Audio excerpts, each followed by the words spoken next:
Welcome to The Explainer. Okay, let's just dive right into this.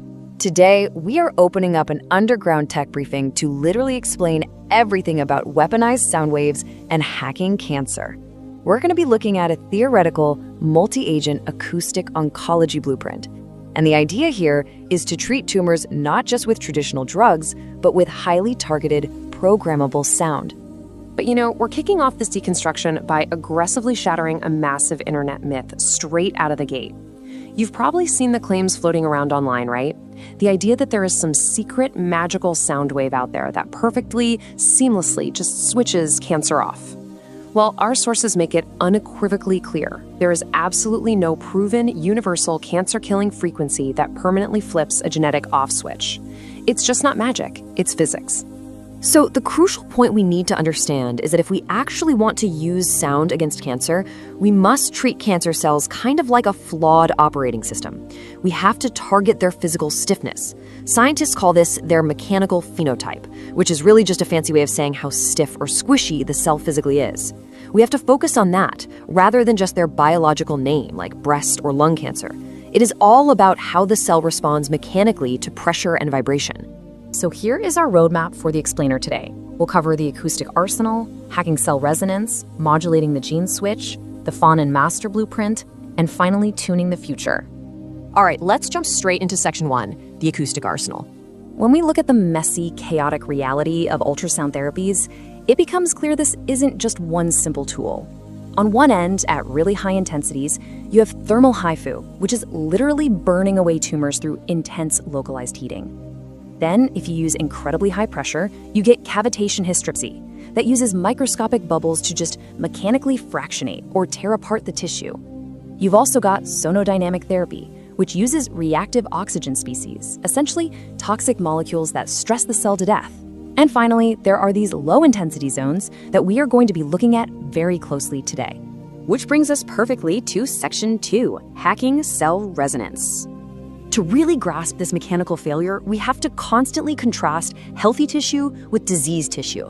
Think of healthy cells as being relatively stiff and stable. They measure around 1 to 2 kilopascals in elasticity, which is just a standard measure of stiffness. Cancer cells, on the other hand, they are surprisingly squishy and compliant, down in the 0.2 to 0.5 kilopascal range, and they usually feature these abnormally enlarged nuclei. This physical difference, this squishiness, is their ultimate vulnerability.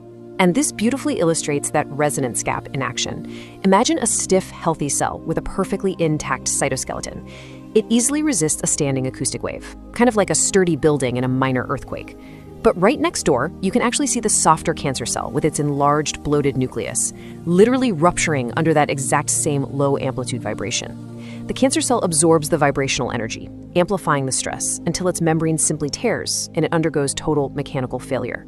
Meanwhile, the healthy cell survives completely unharmed. But hold on, we need to issue a massive paradox warning right here. Before we get all excited about just vibrating cancer to death, we have to ask a genuinely terrifying question about acoustic manipulation. Can sound actually make cancer grow? Shockingly, the answer is yes, it absolutely can. Take a look at the YAP/TAZ paradox we've detailed here.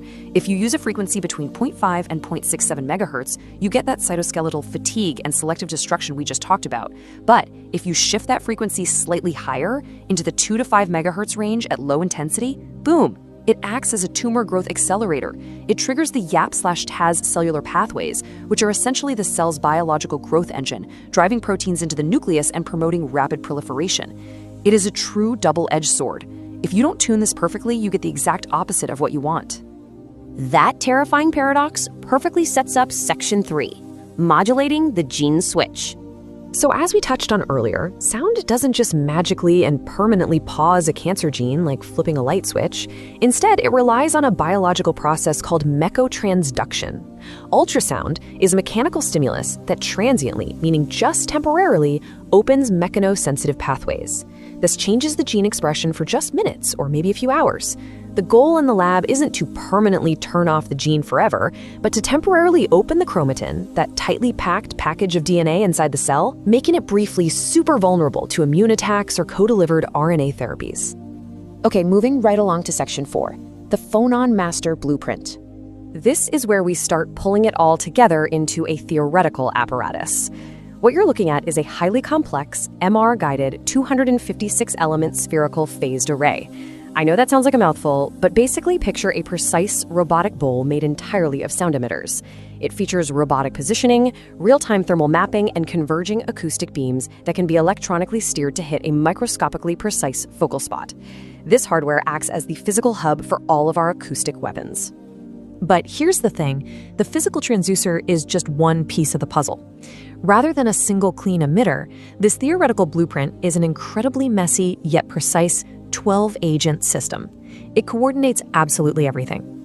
One agent builds a patient-specific digital twin, a virtual replica based on biopsy stiffness data.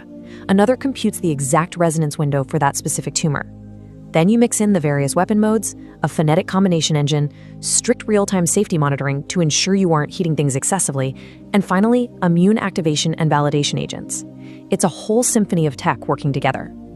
To manage all this and avoid that nightmare scenario of accidentally growing the tumor, the system relies on 5 absolutely critical knobs of tunability. You are essentially treating the acoustic attack like a complex audio mixing board.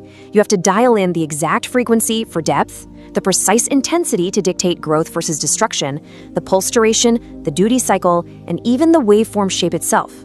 We're talking about using sophisticated audio constructs like chirps, amplitude-modulated carriers, or dual-tone harmonic triplets.